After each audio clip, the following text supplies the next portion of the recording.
we finally know who the next character of Guilty Gear Strive Season 2 is. And it's Sin Kieske, whatever. Honestly, I was hoping for Jam, but I knew once Sin was shown in the game story movie that he had to show up eventually, right? There was no doubt, I think, in anybody's mind.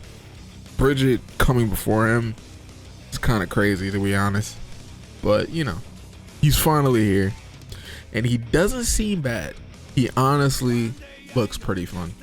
On the surface, he seems like a pretty simple character in terms of his moveset. Doesn't seem to have a whole lot of special moves, but where the complication comes in is all of his follow-ups to his special moves seem to take at least one segment of his stamina meter, so you're definitely gonna have to do some management for this character. His main special moves are Beak Driver, which seems to have good range, a little bit of a startup, definitely seems like a pretty good poke from the mid-range. It looks like it can combo pretty well with his farther pokes, like a far slash or something like that, so that could be good. And that coupled with the follow-up has some pretty good corner carry, I should say. He has a DP, which is great, because I definitely feel like if you're playing this game with a DP, what are you doing? Unless you're Happy Chaos. In that case, who needs it, right? It does hit twice. The first attack is the one with the invulnerability, but he does come down with like a slash, and the DP also has his follow-ups. He also has an overhead special move that I think we are all probably going to get hit by, especially week 1. It looks really fast, probably faster than a 6M from DBFZ if you've ever played that game. It's reactable, but it's one of those moves that you're going to have to be looking out for. And he also has a low, which seems like a command normal, so he could also mix it up with that as well. So fuzzy blocking is probably going to be the best way to guard against this character's pressure. He also has a stun dipper that goes damn near full screen, and it's fast as all hell. The presenters, the Arc System Works rep, and the one person from IGN that was kind of like hosting this played a match, and the ArcSys representative was playing Sin, of course, and they did this stun dipper. I could not see it. I did not see it at all. I was looking at Sin on one side of the screen. Next thing I know, this motherfucker was on the other side of the screen. I didn't even know what happened. I was so confused. I was like, bruh, why did they give this man this? Why?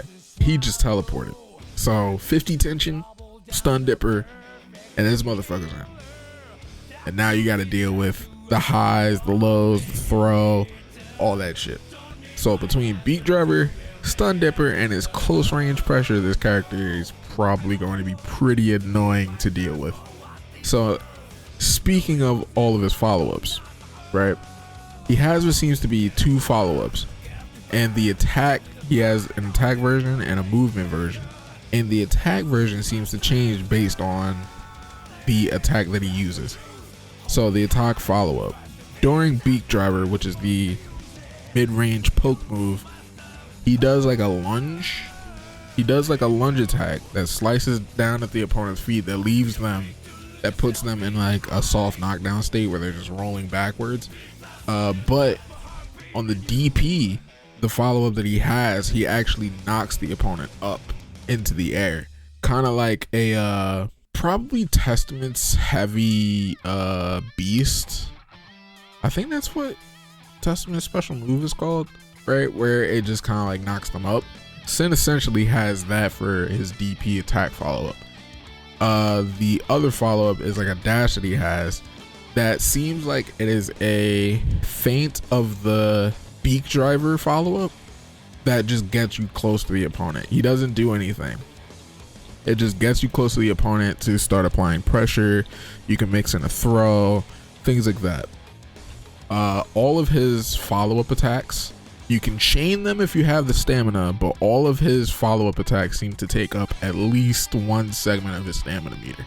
Speaking of his stamina, You no longer need to eat to replenish your stamina gauge. It builds up on its own over time. You can still eat though, but from what the Arx's reps said, there are other properties for eating, other rewards for eating throughout the match. And based on the color coding of the, I would say the particle effects, I guess, that happen, the particle animations that happen as you eat, it seems like the properties go towards burst, maybe health or tension. We're gonna have to see when we get our hands on Sin. The properties for eating, from what the rep said, seem to be randomized as well, so that'll be also pretty interesting. I don't know if I relatively like that though, but you know, it could be interesting.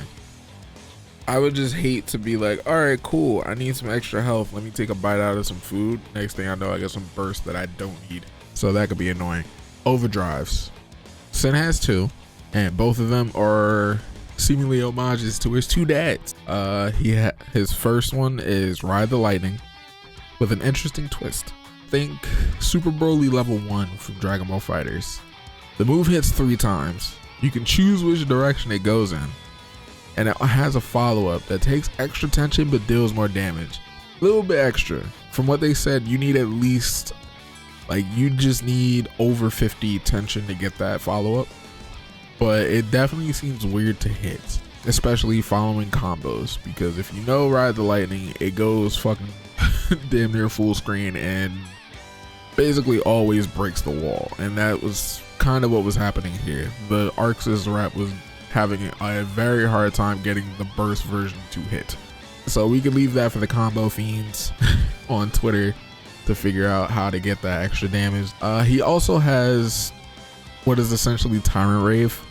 It has 2 hits. The first one bounces the opponent off the ground.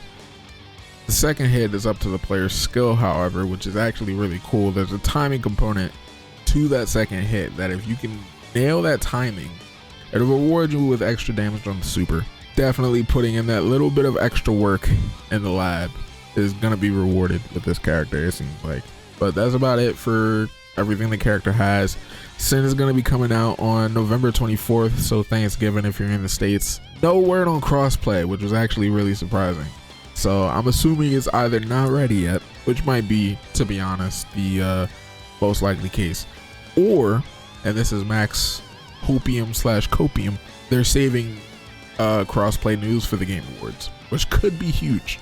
Because they did say that they want crossplay out, or that at least was the plan. Maybe they put crossplay out with the winter patch, who knows. That could also be very interesting. But yeah, no word on crossplay, so kind of disappointed with that. Kind of disappointed. But yeah, that's Sankeese. Let me know in the comment section what you think about Sin, and also who you hope is the next character in Guilty Gear Strive Season 2. Like I said at the top, I am hoping for Jam. 1000% hoping for Jam. But the way that this patch is going, I don't know. Because I'm thinking probably Slayer is next. Or they might save Slayer for maybe the last DLC character. Who knows? But I'm hoping for Jam. That's just my girl. All day. But yeah. I've been Brother Keen. Thank you for joining me, and I'll see you all in the next video. Peace.